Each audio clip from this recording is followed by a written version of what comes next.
Hello everyone, I am Abadur Rahman and in this video I am going to explain from question number 4 of exercise 22D of class 11th mathematics, chapter name probability. So let's start the video from fourth question. A bag contains 2 white marbles, 4 blue marbles and 6 red marbles. A marble is drawn at random from the bag. What is the probability that it is white, it is blue, it is red, it is not white, it is not blue and it is black? Okay, first of all write the question in symbol form, then we will discuss about the solution of question number 4. Okay, in the question it is given that a bag contains 2 white marble. Right here white marble as a 2, 4 blue marble as a 4 and 6 red marble, so red marble as a 6. ये condition है, ये question है आपका. Clear? अब आपसे question में पूछा गया है. अच्छा एक चीज़ और देख लीजिएगा, यहाँ पे टोटल कितने मार्बल हो गए आपके? टोटल हो गए 2 + 4 + 6. सो टोटल मार्बल आपके हो गए टोटल एज ए 2 + 4 + 6 12. ठीक है ना? यानी कि अगर इसमें से एक मार्बल निकाला जाएगा तो टोटल आपके आउटकम्स जो है वो कितने हो जाएंगे? Total possible outcomes NS = 12 means 12C1 as a 12. कोई भी एक निकल सकता है. अब उसके बाद कंडीशन है आपकी what is the probability that it is white. ठीक है ना?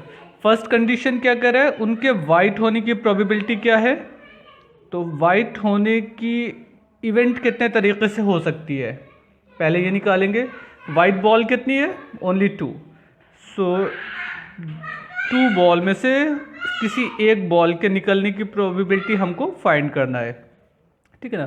तो probability of getting white ball is equal to NW/NS. ये होता है ना NE/NS. यहाँ पे इवेंट को हमने एज ए वाइट लिया है W. सो ये हो गए आपके 2/12. 2/12 मीन्स 1/6 एज ए आंसर. अच्छा ये तो वाइट होने की प्रोबेबिलिटी है. वाइट ना होने की प्रोबेबिलिटी क्या होगी? तो जाहिर सी बात अगर वाइट नहीं निकल रही है तो बचे 10 बॉल में से कोई भी एक बॉल निकल आएगी तो वाइट ना होने की प्रोबेबिलिटी निकालनी है हमको. तो वो भी यहीं पे निकाल देते हैं. फोर्थ पार्ट एक साथ हो जाएगा हमारा ताकि बार बार उसी टॉपिक पे ना जाए. तो वाइट होने की प्रोबेबिलिटी प्लस वाइट के ना होने की प्रोबेबिलिटी, इन दोनों का सम क्या होगा? 1. ये वाइट के होने की प्रोबेबिलिटी हो गई और वाइट ना निकलने की प्रोबेबिलिटी हो गई नॉट वाइट. ठीक है ना? फोर्थ पार्ट में देखिए कहा है ना इट इज़ नॉट वाइट. तो इस तरीके से सॉल्व होगा. यहाँ पे अगर हम वैल्यू पुट कर दें तो P not white plus 1/6 is equal to 1. यहाँ से P नॉट वाइट की वैल्यू हम लोग निकाल सकते हैं ना. ये 1 - 1/6 हो जाएगा. ये 5/6 आपका आंसर आ जाएगा. अगर हम 10/12 करते तो भी 5/6 आपका सिंपलेस्ट फॉर्म में ये रिजल्ट मिलता. ओके नाउ सेकेंड पार्ट कह रहा है इट इज़ ब्लू. अब ब्लू बॉल कितनी है पहले ये देख लेते हैं. सेकेंड पार्ट आपका यही सॉल्व कर देते हैं ताकि स्क्रीन पे आपको दिखाई देता रहे. सेकेंड पार्ट ब्लू बॉल 4 है. तो ब्लू बॉल कितने तरीके से निकल सकती है? कोई भी एक ब्लू बॉल मिल सकती है आपको. मीन्स ये मेथड हो गया 4. So probability of getting as a blue ball is equal to NE/NS. Total events possible कितनी है? 12. So 1/3 as a blue ball की प्रोबेबिलिटी हो गई. इसी में देखिएगा फिफ्थ पार्ट पे आपसे पूछा था blue ball not a blue ball. So blue ball निकलने की प्रोबेबिलिटी और ब्लू बॉल ना निकलने की प्रोबेबिलिटी दोनों का सम क्या होगा? 1. तो अगर निकलने की प्रोबेबिलिटी 1/3 है तो ब्लू बॉल के ना निकलने की प्रोबेबिलिटी हम लोग मालूम कर सकते हैं. यहाँ से ब्लू बॉल के ना होने की प्रोबेबिलिटी 1 - 1/3 ये आपका 2/3 हो जाएगा. तो ये 1 first, second, fourth and fifth part हो गए. थर्ड पार्ट क्या कह रहा है आपसे? रेड बॉल की प्रोबेबिलिटी क्या हो गई? रेड बॉल आपके पास 6 है तो रेड की प्रोबेबिलिटी 6/12. यहीं पे रेड बॉल निकलने की प्रोबेबिलिटी निकाल दें. प्रोबेबिलिटी ऑफ गेटिंग, ये आपका थर्ड पार्ट है, probability of getting red ball is equal to 6/12. 6/12 means 1/2 ये हो गए. जो सिक्स्थ पार्ट है उसमें कह रहा है it is a black means probability of getting a black ball. तो यहाँ पे ब्लैक है नहीं, ये ब्लू बॉल है.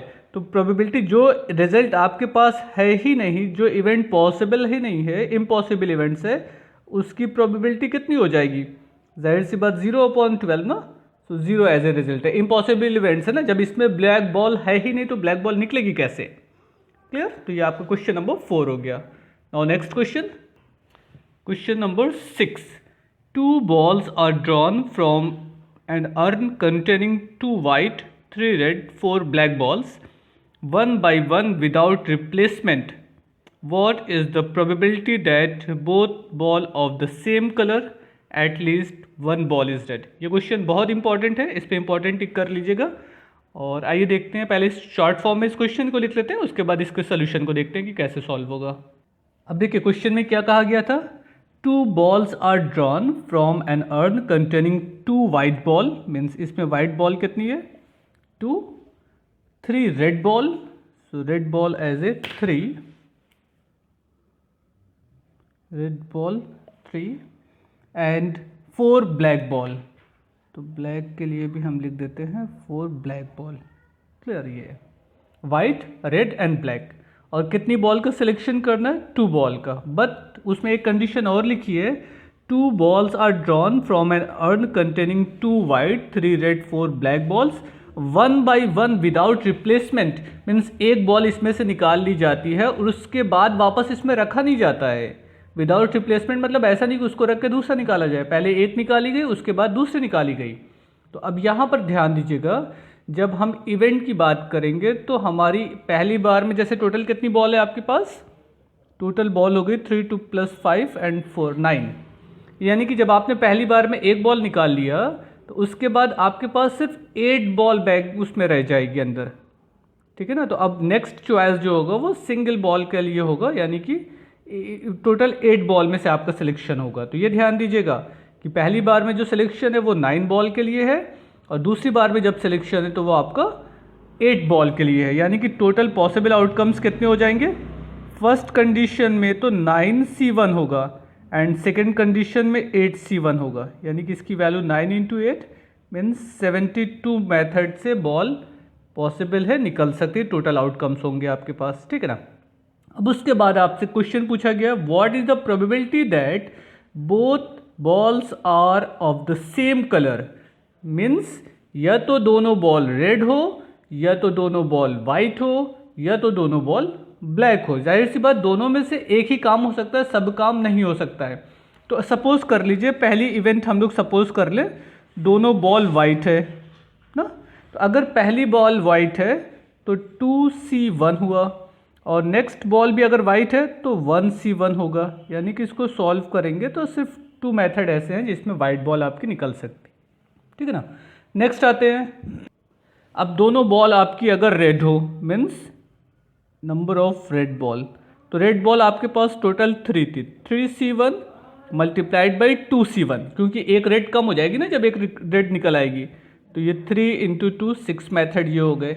इसी तरीके से ब्लैक बॉल होने के वो टोटल ब्लैक बॉल के लिए आउटकम्स क्या क्या पॉसिबल है, 4C1 एंड 3C1। ध्यान दीजिएगा यहाँ पर 1 तो लिया जा रहा है, बट एक बॉल कम होने के बाद यहाँ पे हम वैल्यू को भी कम कर दे रहे हैं, क्योंकि विदाउट रिप्लेसमेंट है, मीन्स बॉल को वापस अर्न में नहीं रखा जा रहा है। ठीक, ये तो हो गए आपके टोटल वर्क। अब समझिएगा, हो सकता है दोनों बॉल वाइट निकल आए, अगर ऐसा नहीं होगा तो दोनों बॉल रेड निकल सकती है, या तो फिर दोनों बॉल ब्लैक हो सकती है। लेकिन इसमें से कोई एक ही काम होगा, या तो वाइट होगी, या रेड होगी, या ब्लैक होगी।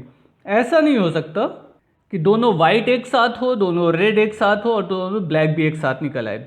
इन सारी कंडीशंस में से कोई एक ही कंडीशन हो सकती है। तो अगर इस तरीके की इवेंट होगी तो इनमें से किसी एक इवेंट के होने की प्रोबेबिलिटी क्या हो जाएगी, sum of probability of white ball otherwise plus sum of probability of red ball plus sum of probability of black ball, यानी कि ऐड करना है, क्योंकि ये आपकी इवेंट कैसी म्यूचुअली एक्सक्लूसिव इवेंट्स है, इसमें से कोई एक ही काम एक वक्त में हो सकता है। तो इसलिए सारी प्रोबेबिलिटीज़ को क्या किया जाएगा, ऐड किया जाएगा। Now probability of getting both ball of the same colour is equal to probability of both white ball 2/72 plus probability of both red ball 6/72 and probability of both black ball 12/72। आप इसको वो cut नहीं करिएगा, क्योंकि better ये है कि हमारा 72 एज ए LCM हो जाएगा। तो ये इजी है ना। नाउ 2 + 6 8 + 12 20, अब इसको सिंपलेस्ट फॉर्म में लेते आइए, वो आपका रिजल्ट बना देगा। कितना हो जाएगा 5/18। क्लियर, ये आपका आंसर हो गया। यानी कि अगर एक ही कलर की बॉल होगी तो उसकी प्रोबेबिलिटी ये हो गई। इस क्वेश्चन को सॉल्व करने का एक मेथड और था, आइए वो भी समझ लेते हैं किस तरीके से वो मेथड से हम क्वेश्चन को सॉल्व करते थे फर्स्ट पार्ट को। देखिए, अगर हम सेकंड मेथड अप्लाई करते तो ऐसे करते, probability of both colour of the both ball of the same colour is equal to. अब इसमें थोड़ा सा आपको समझना पड़ेगा। पहले बार में आपके पास 2 बॉल थी, तो हम क्या करते 2/9 मल्टीप्लाइड बाई 1/8, तो भाई बनता है 2/72। रेड बॉल के लिए क्या करते 3/9 मल्टीप्लाइड बाई 2/8, तो ये 6/72 बन जाता। और ब्लैक बॉल के लिए क्या करते 4/9 मल्टीप्लाइड बाई 3/8। तो ओवरऑल ये लिखते हम तो ये भी बन जाता है, डायरेक्ट कर दिया तो भी बात सही है, कोई फर्क नहीं पड़ेगा। अच्छा, ऐसा क्यों किया? फर्स्ट कंडीशन में जब हम पहली बॉल निकालने लगेंगे तो उस वक्त वाइट 2 थी और टोटल बॉल 9 थी, तो 2/9। जब नेक्स्ट टाइम उस वर्क को करने लगेंगे तो वो इवेंट जाहिर सी बात एक वाइट कम हो चुकी है, इसलिए 1, और एक टोटल बॉल में से भी एक कम हो गया, इसलिए 1/8। या तो ये काम होता, अदरवाइज अगर दोनों बॉल वाइट नहीं होती तो दोनों रेड होती। अब अगर रेड के लिए प्रोबेबिलिटी निकाली जाती तो पहली कंडीशन में रेड 3 बॉल थी और टोटल बॉल 9 थी, तो 3/9। अब जब एक बॉल निकाली जा चुकी है तो इसमें 2 रेड बची और टोटल बॉल 8 बची, तो 2/8। इसी तरीके से ब्लैक के लिए भी पहले जो कंडीशन थी पहली बॉल के लिए 4/9 थी एंड एक बॉल कम होने के बाद 3/8 बचती है। तो आप ये मेथड अप्लाई करना चाहिए, ये अप्लाई कर सकते हैं, अदरवाइज ये वाला मेथड आई थिंक बेटर है। तो ये आपकी हो गई फर्स्ट क्वेश्चन की दोनों बॉल एक ही कलर की हो।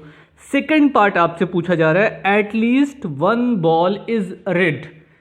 एटलीस्ट वर्ड यूज हुआ है, मीन्स कम से कम एक बॉल तो रेड होनी ही चाहिए, इस बात की प्रोबेबिलिटी बताइए। तो अब आइए समझते हैं कि कैसे इसको सॉल्व करेंगे। देखिए, जिस भी क्वेश्चन में इस तरीके का वर्ड आ जाए कि एटलीस्ट, तो वहाँ पे आपको जितनी भी पॉसिबल कंडीशन है वो सब आपको लगा देनी है। एटलीस्ट 1 बॉल रेड ना, तो इसकी प्रोबेबिलिटी क्या होगी? अब देखिए, ये काम आपका कितने तरीके से हो सकता है। हो सकता है पहली बॉल आपकी रेड निकल आए, हम R1 कर देते हैं, ये R1 है, ठीक है ना, R1। हो सकता है पहली बॉल रेड निकल आए और दूसरी वाली रेड ना निकले, ये हो सकता है ना। या तो फिर ऐसा हो सकता है कि पहली बॉल रेड ना हो और दूसरी वाली बॉल आपकी रेड निकल आए, ये भी हो सकता है। एक कंडीशन और थी कि दोनों बॉल आपकी रेड हो जाए, मीन्स पहली भी रेड हो जाए और दूसरी बॉल भी रेड हो जाए। तो इतने तरीके से रिजल्ट हम लोगों को मिल सकता है। तो अब अगर पहली बॉल रेड है तो उसकी प्रोबेबिलिटी क्या होगी 3/9, और दूसरी बॉल रेड नहीं है तो जाहिर सी बात एक बॉल आपके पास कम हो गई ना, और टोटल बॉल कितनी बची 8, इसमें से एक रेड निकल चुकी है। और रेड ना होने की प्रोबेबिलिटी क्या हो जाएगी? अभी इससे पहले वाले क्वेश्चन में हम लोगों ने रेड होने की प्रोबेबिलिटी निकाला है, अब रेड ना होने की प्रोबेबिलिटी 6/8। जाहिर सी बात रेड छोड़ के निकलना है ना, 6 बॉल आपकी हो गई विदाउट रेड बॉल और टोटल 8 बॉल बची, ये हो गए 9। यहाँ पे आ जाते हैं, पहली बॉल रेड ना हो तो 6/9 और दूसरी बॉल आपकी रेड हो तो 3/8। ये दोनों बॉल रेड हो तो 3/9 एंड 2/8। इस स्टेटमेंट को अगर हम सॉल्व कर लें तो हमको जो रिजल्ट मिलेगा वो हमारा फाइनल रिजल्ट हो जाएगा। अब इसको आप 72 एज ए एलसीएम ले सकते हैं, 72 as a LCM. Now 18 plus 6 means 42/72। अब ये आपकी चॉइस है, आप इसको किस तरीके से सॉल्व करना चाहते हैं। नो 6 7s एंड 6 12s ना, 7/12 एज आंसर, ये आपका आंसर हो गया। क्लियर? तो ये बात समझिएगा, पहली बॉल रेड हुई तो 3/9, बट दूसरी बॉल रेड नहीं होगी। तो अगर रेड नहीं होगी तो इस दोनों में से कोई भी एक बॉल निकल सकती है, मीन 6/8, क्योंकि एक बॉल तो निकल चुकी है। इसी तरीके से पहली बॉल रेड नहीं है तो 6/9। अब ये समझिएगा, पहली कंडीशन और दूसरी कंडीशन के लिए प्रोबेबिलिटी आपको निकालनी पड़ेगी। तो जाहिर सी बात, जब दूसरी वाली कंडीशन अप्लाई करने लगेंगे तो वहाँ पर एक बॉल ऑलरेडी कम हो चुकी है, क्योंकि फर्स्ट टाइम जो बॉल निकाला था उसको वापस रखा नहीं जा रहा है, without replacement condition word use हो रहा है। तो इस तरीके से ध्यान दीजिएगा, ये क्वेश्चन बहुत इंपॉर्टेंट क्वेश्चन है, इसलिए इसको ध्यान से लगाइएगा। एक आध बार आप इसको लगाइएगा तो 100% समझ में आ जाएगा कि इसमें क्या क्या काम किया गया है। Okay, thank you.